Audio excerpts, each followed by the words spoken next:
This is Introduction to High Performance Computing with an emphasis on open on-demand, and I am Marcelina Nagalis with the Research Computing Center. So our agenda is a little bit about what the Research Computing Center is, what is high performance computing, and some jargon and definitions, how to access the HPC through open on-demand, and what support you can receive from the Research Computing Center team.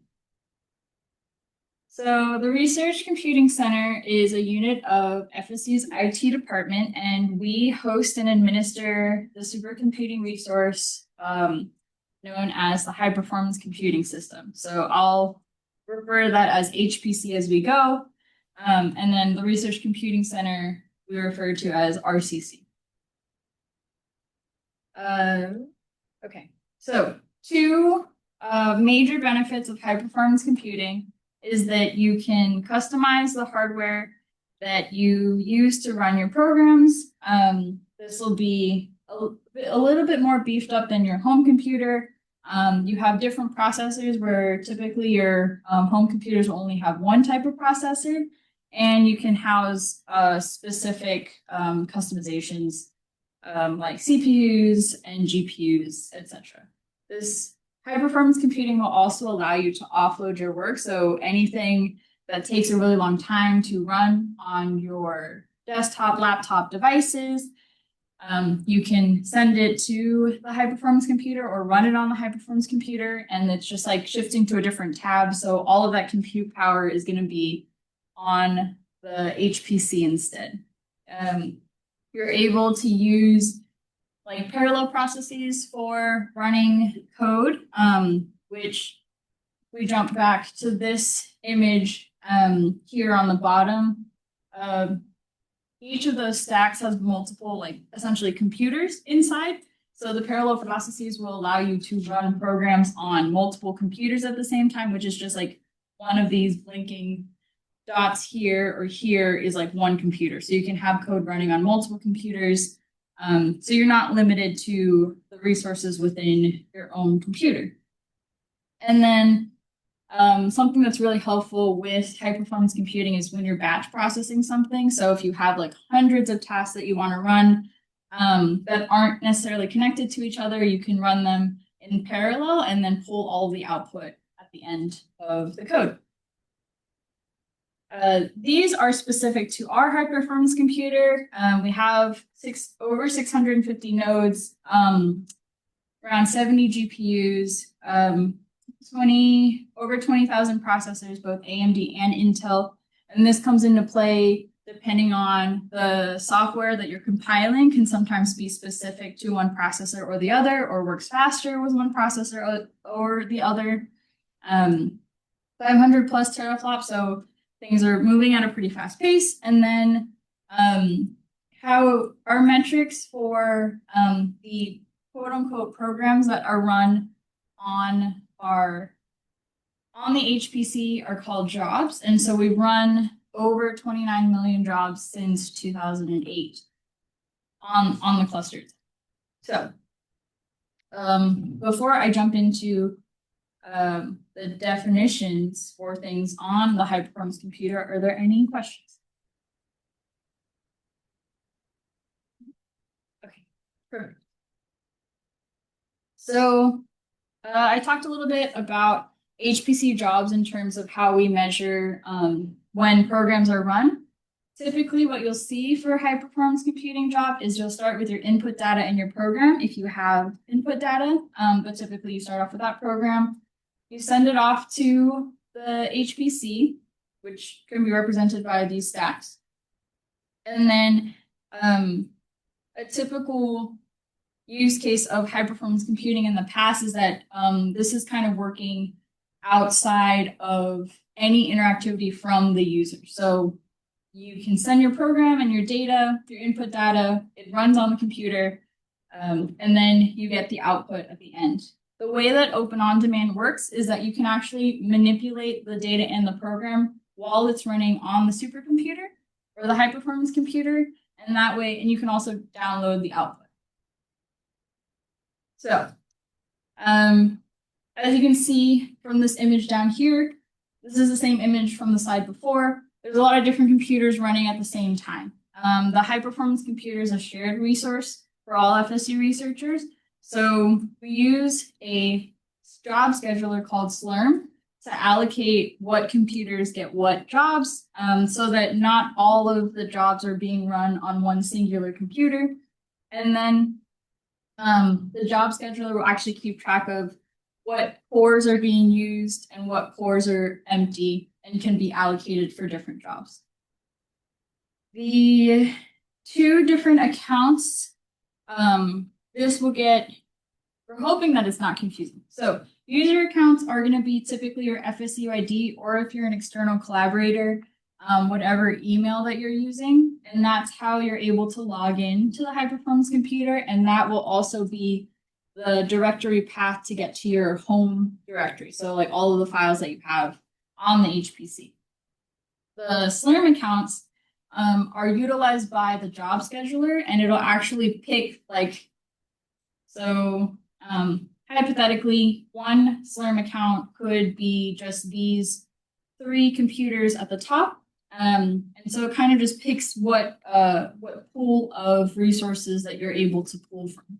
We have a couple general access Slurm accounts that everyone has access to, but on some occasion, you're a faculty member or a PI will actually have purchased a Slurm account specifically for their lab, so you will know whether or not you have access to it, and you can request access to those if you know that your professor already has those.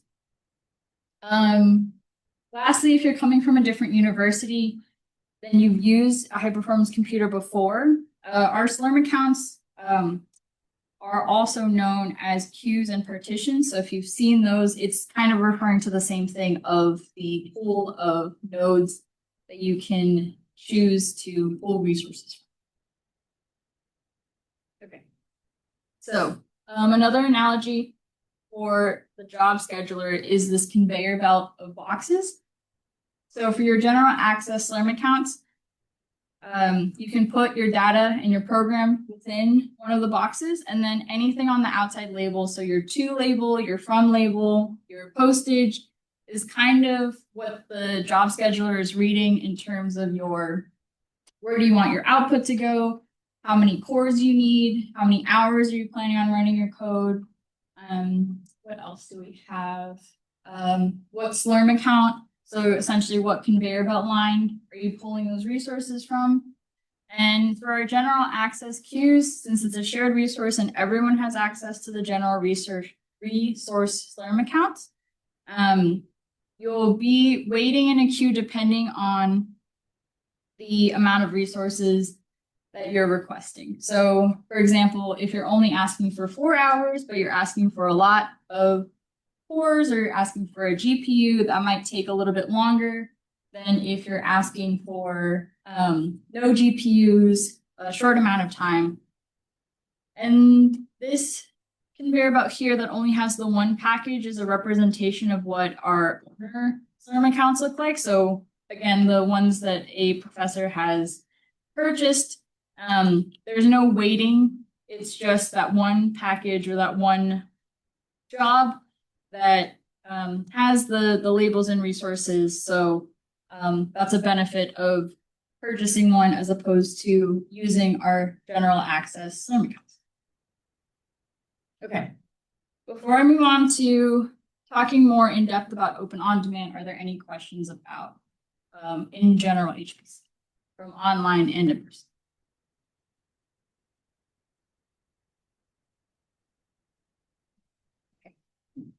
Yeah, I know I'm going through this a lot really fast. So if you do have questions, or if you're like, I don't quite understand, just let me know. Same online as well. I think it either hands up or a comment. And then Casey in the room will flag me in case I miss it. Okay, so there's 2 different ways to use the HPC and to access it. There's the command line interface, which we won't quite talk about as much today because we have an intro Linux workshop that we usually offer in the fall. And then our spring offering is our Open On Demand, which is more of a graphical interface. And we're hoping with the graphical interface, it'll be a little bit more user-friendly for those that have less experience with Linux and are more comfortable in a sort of Windows environment or in a way that's a little bit more visual so you can see what files you have access to, an option of different applications that you might have access to, and what else is there? I think that's mostly it. So for our graphical interface, we call that open on demand. For those in person, you should have gotten credentials to log into a workshop account. And then for those that have a Research Computing Center account already, you should be able to access it off campus by accessing the VPN. But if you're on campus on FSU Wi-Fi or on Ethernet, you should be able to log in already and access the page. So we have a mix of different applications that are specific to programming languages. So Jupyter Notebooks, RStudio Server, and MATLAB, and Stata as well. There's a list if you click on interactive apps, which we'll jump over to Open on Demand in a little bit.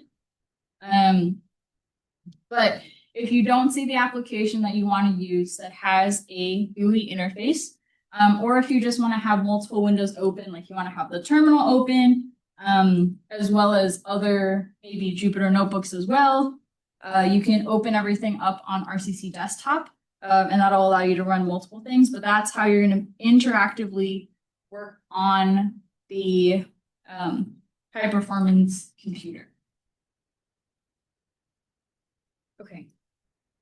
So I'll jump to, okay, the order that switched around. So what we want to do here is we can start by logging in already to the Open on Demand page. And again, for those in person, if you want to follow along, you can log into this page with your workshop account credentials. And this is something that we provide for in-person. If you already have an RCC account, which we'll talk about a little bit later, you can log in as well. Again, if you're off campus, you may need to log into the VPN, but if you're on campus, you can just use FSC Wi-Fi or Ethernet, and you should be able to access this page and then log in with your RCC credentials. When you get to the landing page, you'll see a couple different tabs on the top. I'll shift over to that now. So in this browser, we have our applications, and these are just our pinned applications, so the ones that are visible on here. Do I have a comment in chat? Question in chat? Yes. Okay. Oh, no. No, okay. You don't. So we also have files here, and this is where you can see the files that you currently have on the high performance computer. I mentioned again jobs, and anytime you run an interactive app in this interface, it'll count as a job, and we can view those. We'll look at those a little bit later, but we'll be able to view all of the ones that we have running from this interface.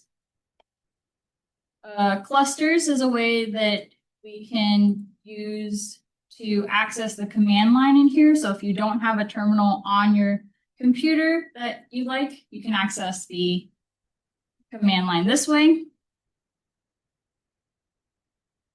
And then our interactive apps, these are all the ones that are available to you. And they should be the same for pretty much everyone. And then the other two that I mentioned, depending on the view and depending on where you're viewing the Open on Demand from, this will show up as My Interactive Sessions, and then this will show up as All Apps. So if we click on My Interactive Sessions, for you it should be blank. Since I was running some tests on here earlier, you see one of the jobs that I ran, and you should be able to see something like this later on. But for now, I'll jump into Files and Home Directory. And so once we're in Files and Home Directory, these are all of the files that we currently have on this account. And for me, I'm using Workshop 40. For my Research Computing Center account, there'll be different files, but this is accessible anywhere that you're trying to access the HPC. They're all built on the same path and directory. So for example, if I wanted to see those same files in the terminal, those are all the folders that I have. So we're accessing the same thing. And once we jump into the RCC desktop, we'll see the same files. This I think is really helpful because you can do a lot of the things that you can do on your local computer. You can rename folders. Jump into a folder that has, we jump back to our home directory. You create a new file, just like a .text file. We can see it here. It's going to show up as empty because there's nothing in it when we click on it. However, if we want to edit it, we can go ahead and edit and then add any changes that we want, save the file. And then if we exit out of here and then view that same file, we should see the content of the file. So you're able to manipulate it in the same way that you would opening up Notepad, saving stuff. So this is helpful for if you want to make a minor change to a bash script, or you can upload any files here that are less than 10 gigabytes. And then similarly, you can download files that are on here that maybe came from the code program that you're running as output. And if you want to analyze it on your local computer, you can download it as well. So if we want to just run through that, download this file. Now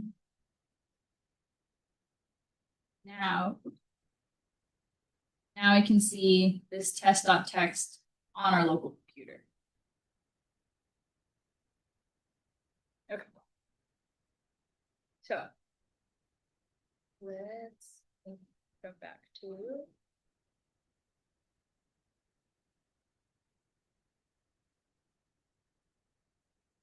this one. Let's see, what else did I have? Okay, so if you have more or the size of your files, if they are greater than 10 gigabytes, we do have data transfer documentation. We recommend using Globus, but that's again another conversation. So if you have issues with transferring any data, let us know and we can help you out. Okay. So the reason that I don't touch on any of the other tabs before we jump into resource allocation is because resource allocation will touch most of the other tabs that will be necessary for you to use Open On Demand. So are there any questions about File Manager or anything we've talked about high performance computing? Anything in chat? Just a question about the VPN, but Alex is on. Okay, perfect. Do you have any questions here? Okay. All right, so we jump back to our Open On Demand. If we go into interactive apps and we click on RCC desktop, we'll actually get this list of parameters that we need to fill out. And this is resource allocation essentially, and this is all the information that Slurm, the job scheduler, is going to use to like schedule the job. So we'll start off with Slurm account, and this is again that pool of the pool of nodes that it's going to pull any resources from. So typically, if you leave this blank, it will use the general access queue. But for our in-person RCC users with workshop accounts, we'll use workshop. Slurm account is only available for workshop accounts. So if you are using an RCC account, you won't be able to access the workshop Slurm account. The number of hours, again, we have help text for each of these but it is the maximum amount of time that your job needs to run. If you are not aware of how long it needs to run, I would say a good estimate is however much time it takes to run on your local computer if you're using the same amount of memory and the same amount of cores. For now, since our workshop is less than an hour, we can just put 1 hour for the number of hours to run. I think the bonus about the number of hours for this, because we are running it on Open On Demand, is we can start a job, close the tab, turn off your computer, go home, and then if it's within that time frame that you started the job, you can continue running it like you just closed the tab on your computer, like you've just had it open this entire time. And we'll explore what that looks like in a second. The other parameters that we're looking at is the amount of memory requested. This is specifically 16 gigabytes. You have to specify the units. If you don't specify the units, it will automatically default to megabytes. So if you just put 16 megabytes, if you just put 16, it'll just have megabytes, and you usually run into an error that says out of memory.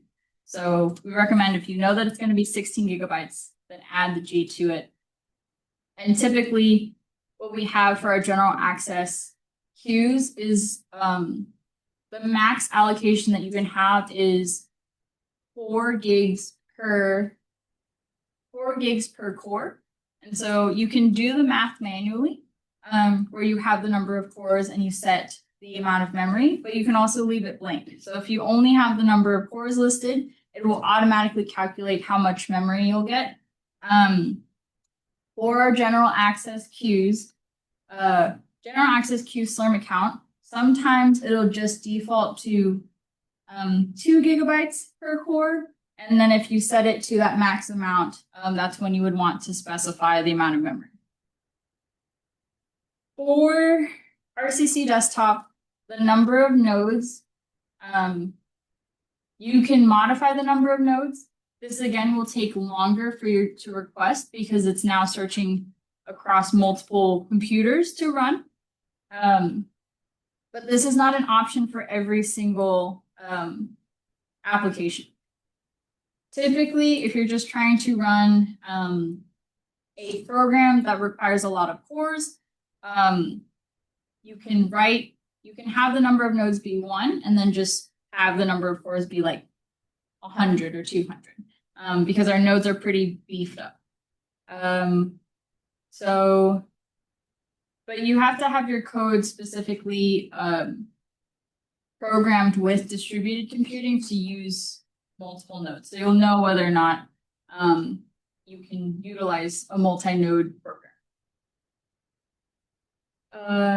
Okay, so cores are, and this is just in general, cores are within nodes, and then what you'll see in our Slurm account specifications in terms of our maximum, it specifies how many cores you can request per job. And so I would typically use, as an estimation for the jobs that you're running, you'll typically use what you have on your computer and then just continue increasing as you go if you run into an out of memory issue. If you know that your job needs GPUs, you can increase this up until 4. The issue with this is that, again, you'll have a longer wait time because we only have 70 GPUs as opposed to our 650 nodes. And the last bit is your internet access via web proxy. So when you're accessing Open On Demand, you don't automatically get internet access. This is important when you are jumping into the RCC desktop specifically, or if you're using Git repositories and you're pulling any data from those, you'll need internet access to pull those from the internet. This is not automatically checked, so you have to manually check this before you launch your code and before you launch the RCC desktop. So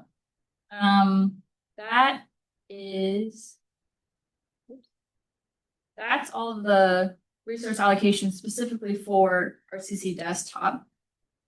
So you want to follow.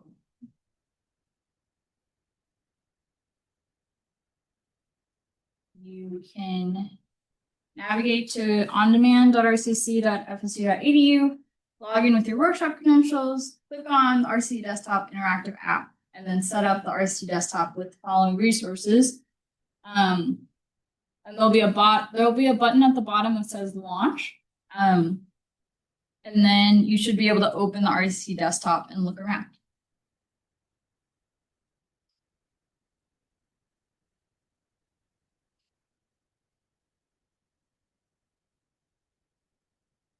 So let me know when you launch it, and then I can like walk through the steps.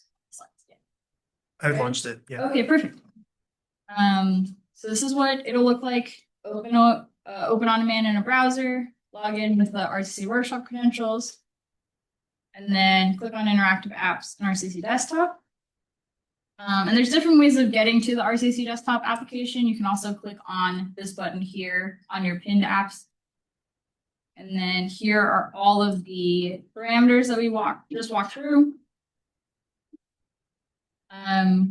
Once we click launch, you'll get, so once you click launch, you'll get a queued box here. And what's important about this is it'll list the time requested that you initially requested for, your job ID. So this is helpful if we are troubleshooting. And then also your session ID. So once the job is running, it usually doesn't take very long for it to start running, especially since we're only asking for 4 cores. It'll change to this green bar up here. It'll tell you how many nodes and how many cores are running. So for this particular instance, because it's running 5 cores, is because it wasn't able to allocate the 16 gigabytes of memory within those 4 cores that it assigned. So it's adding 1 more. And then Slurm does some weird math. So sometimes you will get more cores as long as it meets that memory requirement. And then this is in particular the particular computer that you got. So the particular node is the M36 node. And then it'll list that time remaining as it decreases. And you want to click on that launch RCC Desktop. If this is active and you need technical support, you can share this view-only shareable link. But for the most part, in terms of technical support, we usually get it after the job has completed. That's sometimes the error itself, is that it's completed before the time has expired. So giving us the job ID that's up here or the session ID is really helpful. And then we can backtrack to see what might have caused the issue. And then when you launch RCC Desktop, this is what your view should be, which is really hard to see, I think, on the dark background, because the desktop background is really awesome. So we'll drop back here. This is what it'll look like once it's been completed. If you want to stop the RCC Desktop job from running, you can always click delete. That's a little bit harder for you to let us know what the session ID number and the job ID is, but if you do want it to stop, that's another way of eliminating it from your job list. So now that we have this running, we'll launch it, and it'll look something like this.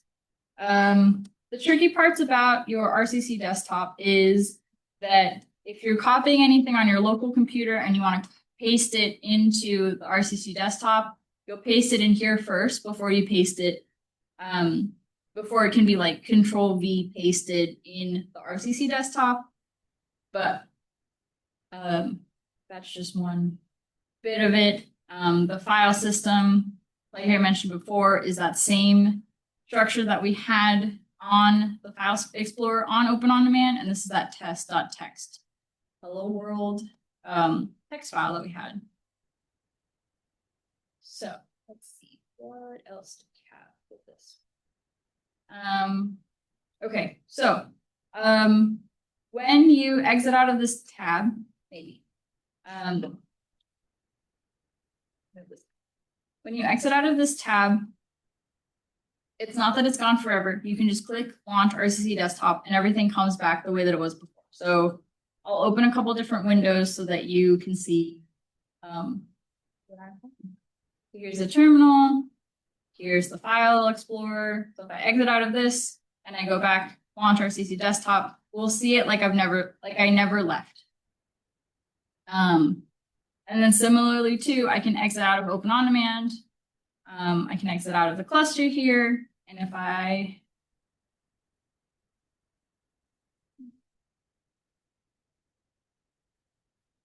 go back to Open On Demand, and I go to my interactive apps,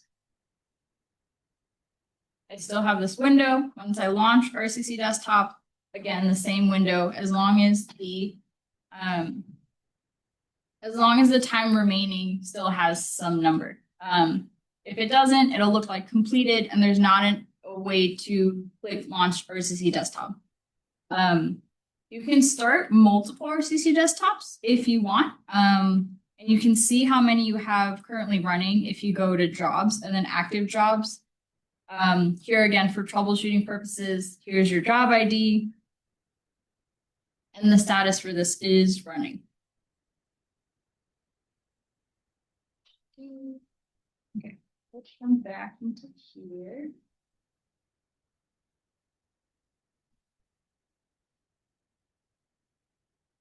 Okay. So, are there any questions? That haven't already been taken care of. Okay. Do you have any questions here? Yeah.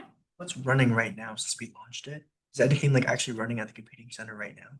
Yes. So just because you haven't run anything on the desktop, the process of it starting up the desktop is the job that's running. Yeah. But I do believe for the other applications, it's a little bit more granular in terms of like what's running that we can see when we're troubleshooting. RCC desktop is a little bit more vague just because it's open to everything. So you can click on MATLAB, you can do Jupyter notebooks in there. So that's, I guess, part of the trouble for desktop. But if there's an application that you have that you want to run that's not available on Open On Demand, you can do that from RCC desktop. We can also, if you're interested in having a particular like GUI for a software on Open On Demand, that's something that the RCC team can do. Hmm. Yes. Alex Boya says that if I am interested in an interactive terminal job, do not need a desktop. Is creating an RCC desktop and starting terminal app job the best path? Are there any alternatives? Yes, actually, that is your best bet. So I would repeat the question. Okay. Yeah. So the question is there, if you want to start a interactive terminal program session within Open On Demand, what is the best way to do that? And I do recommend starting it from RCC desktop and running it from there. I'll jump back to dashboard here. So if you're gonna run it from here, that makes the most sense because this is gonna be within the high performance computer. If you go to Open On Demand and you open up clusters, although it's a similar view, this is actually coming from the login nodes, which is more just to submit non-interactive jobs. These actually are older, not our oldest, but for the login nodes, we don't recommend running heavy compute jobs on them. You can see on here, it specifies that it's a login node, whereas this one, you'll see that this is on the high performance computing. And then on a terminal session, you can, on that node, and flip back to the interactive job tab, the blue button node in the upper right hand corner. So yeah, host. Okay. That actually dumps you out on the terminal job. Perfect. Yeah. So that's two different ways to access. I will say though that it might be easier to come back to your history within RCC desktop as opposed to this view. In case that is a worry that you have. Okay. Is that any more follow-up questions? Case? Okay. Cool. And then I guess this is also a good, well, I stopped questions, right? Okay. So support from the Research Computing Center team. If you are interested in getting an account afterwards, so if you have access to workshop account, and would like a more permanent account, as our workshop accounts are only for the given workshop. If you are a student, we require an FSU ID and password and a faculty sponsor. And then if you're faculty, just an FSU ID.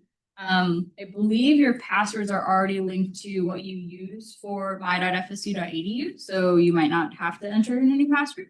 And then for non-FSU affiliated external collaborators, a guest FSU ID and a faculty sponsor as well. So physically, our cluster is located at the Sliger Data Center and Innovation Park. So like you're familiar, engineering campus. You are able to take a tour. Just let us know if you're interested. It's really nice to like walk around, and there's some nifty like fun facts about our data center. And so you get to see the cluster or the high performance computer, as well as like our login nodes, and then what else we use in terms of like generators to keep the data center running. The standard HPC accounts. So what I just showed you in terms of our home directory, you get 150 gigabytes of parallel storage. You can request temporary scratch space. You have access to all the general access Slurm accounts that you can access any of the Slurm accounts via open on demand or command line interface. If you have grant funding, you can additionally have access to parallel and archival storage systems. The parallel storage system acts similarly to Google Drive, so we don't recommend sharing your home directory with everyone in your group, but if you do want a shared space for a lab, that's what we recommend for your parallel storage. Archival storage is more like I've collected and amassed this amount of data, and I need a place to store it. You will have again, that owner Slurm account, so specifically for a group or a lab, and then potentially access to customized or specialized hardware and infrastructure. So these are general access Slurm accounts. And like I said before, there's a maximum core count per job, and then there's just like maximums and minimums. For these, general access queue Slurm account is you're going to have 14 days, so you can run longer jobs. And this has access to all of the nodes that we have. Our backfill and backfill 2 will allow you to test out our newer nodes, but you're limited in terms of runtime to 4 hours. And then our Condor and Quick Test are again, so Condor is older nodes, but longer runtime if you need it to run past 14 days. And then Quick Test is just to make sure things are running and everything's being good. So that way you're not waiting either 4 hours or 14 days to realize that your code is just running in an infinite loop. Okay, so our basic software support is for software installation, configuration, maintenance. That's including setting things up on open on demand if necessary, any technical support for code that's running on the high performance computer. If you're running things on open on demand, we recommend providing the session ID or the job ID that's having issues. If you're running a non-interactive job, you'll still have a job ID, you just won't have a session ID. We can help take a look at code that you potentially want to be in parallel. If you want to shift it from a single node distribution to a multi-node distribution. And then if you have any questions about the commands specific to the high performance computer, with that, the high performance computer again will work slightly different from your local computer. So we actually have a documentation page that specifies any additional commands that you may need to run your code on the high performance computer as opposed to your local computer. Yes. I don't think you're sharing your screen.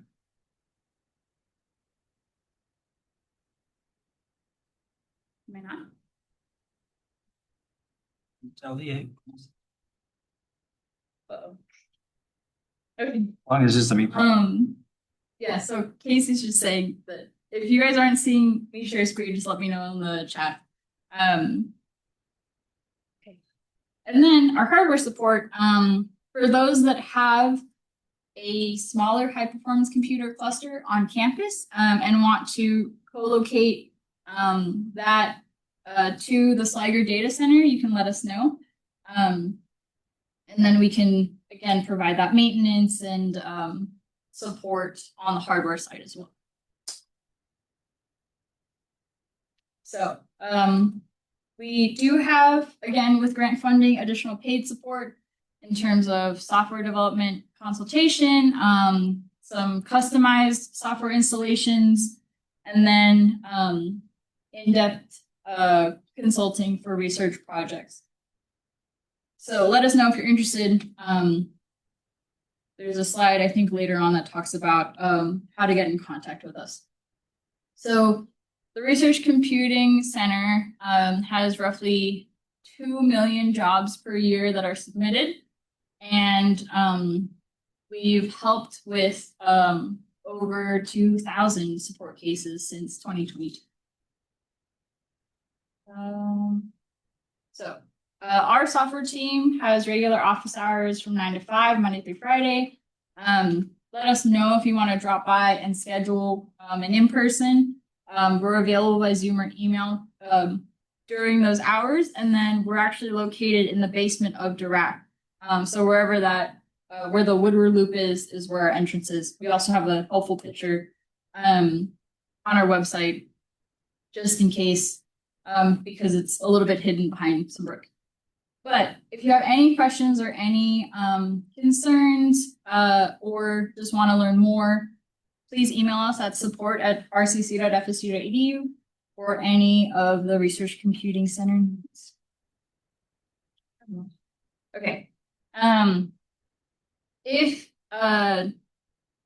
you're interested in more training for high performance computing, we have an HPC driver's ed course that's located on our documentation website that has introductory HPC materials on the command line, open on demand, and then our 3 popular programming languages, MATLAB, Python, and RStudio.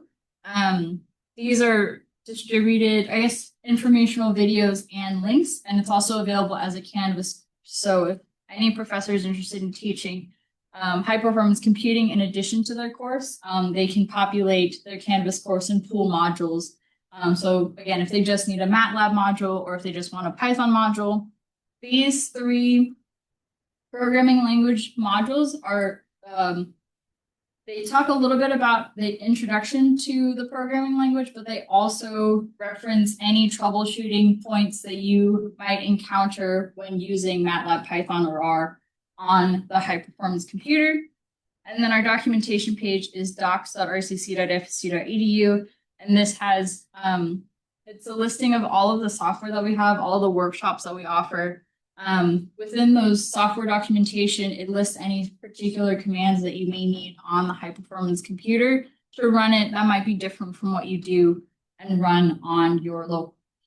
So again, email us at support@rcc if you have any questions or concerns. Okay, last couple things. Admin things for spring. We only have 1 more workshop at the end of the, well, not at the end of the semester, at the end of the month, called Python Bootcamp, and it's a full day 4-session workshop that goes through intro to Python in the beginning of the day, and at the end of the day, it'll talk about advanced Python topics. And it's hybrid, and the link to register is on our website. So, and that's the last workshop that we have for spring for high performance computing. For RedCap, which is another offering or service that we have with the Research Computing Center, we have a lunch, learn, and collaborate. That's a virtual session at the end of March and at the end of April that talks about specific things in RedCap. So either if you're interested in learning about RedCap or you're a little bit familiar and would like more information, those are the workshops for you in spring. Look out for the ones that we are offering in fall. We typically offer 4 high performance computing workshops. One of them will be an intro to Linux, as well as like an intro to HPC again, not with an emphasis on open on demand. And then our intro to SQL. And let's see, and then we do offer other RedCap lunch, learn, and collaborates over the summer and over the fall. So, if you'd like, please fill out a survey about the workshop. And I think that I'll leave it open to questions if we have any.